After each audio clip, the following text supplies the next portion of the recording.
महाभारत के चक्रव्यूह की, अभिमन्यु के वध की कहानी सुनाता रहा।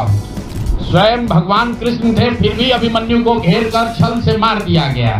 तो आप निश्चित जानिए कि जीत तो जंतसुराज की ही होगी।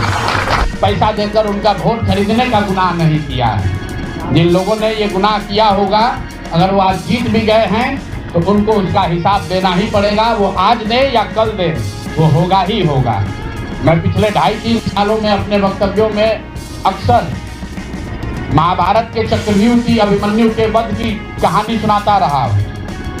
जिस धर्म युद्ध की बात हम लोग करते हैं, पांडवों के साथ स्वयं भगवान थे, स्वयं भगवान कृष्ण थे, फिर भी अभिमन्यु को घेर कर छल से मार दिया गया।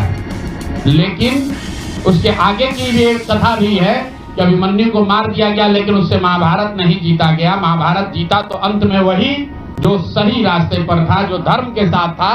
तो आप निश्चित जानिए कि जीत तो जंतसुराज की ही होगी। आज जरूर धक्का लगा है और उसके लिए जो कुछ भी कमी है उसको सुधारा जाएगा और उतनी ही ताकत से फिर खड़े होंगे। अगर आप ये कुछ लोग ये सोच रहे हैं कि मैं बिहार छोड़ दूंगा, तो आपका ये भ्रम है। अंग्रेजी में एक फ्रेज है, you are not defeated till you quit. जब तक आप छोड़ेंगे नहीं तब तक आप हार नहीं सकते हैं। तो प्रशांत किशोर की और जंतसुराज में मेरे साथ जुड़े हुए साथियों की बिहार सुधारने की जो जिद है, उस जिद के सामने दूसरा कुछ भी इस जीवन में नहीं है। उस जिद से पीछे हटने वाले नहीं हैं। पूरी ताकत से, पूरी ईमानदारी से लोग कह रहे हैं कि मैंने 3-3.5 साल में बहुत मेहनत किया है। तो जितनी मेहनत करते हुए आपने मुझे 3 साल में देखा है, उससे दुगनी मेहनत करेंगे और पूरी ताकत से लगेंगे। पीछे हटने का सवाल नहीं है। जब तक बिहार को सुधारने के अपने संकल्प को पूरा न कर लें, तब तक पीछे हटने का कोई सवाल ही नहीं है। अब चुनाव के परिणामों को लेकर जो बात है, उस पर बहुत विवेचना हो रही है। आपने भी कहा, बड़े बड़े विशेषज्ञ आकलन कर रहे हैं। कोई बता रहा है कि पैसे से जीत लिया गया, कोई बता रहा है कि लालू जी के डर से ध्रुवीकरण हुआ इसलिए जीता गया। कुछ लोग बता रहे हैं कि जातियों की बात अभी पूरी तरह खत्म नहीं हुई।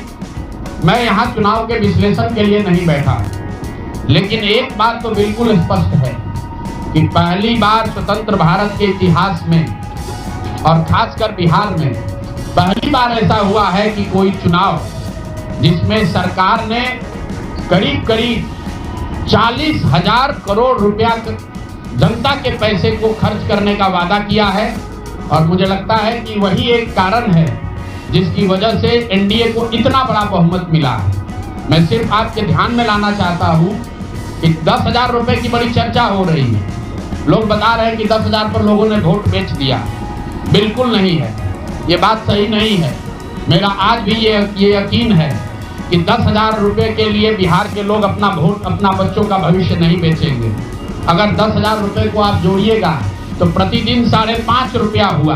5.5 रुपये में कौन अपना वोट बेचेगा? लोगों ने 10,000 रुपए के लिए सिर्फ वोट नहीं बेचा है। आपको देखने, जानने, समझने की जरूरत है।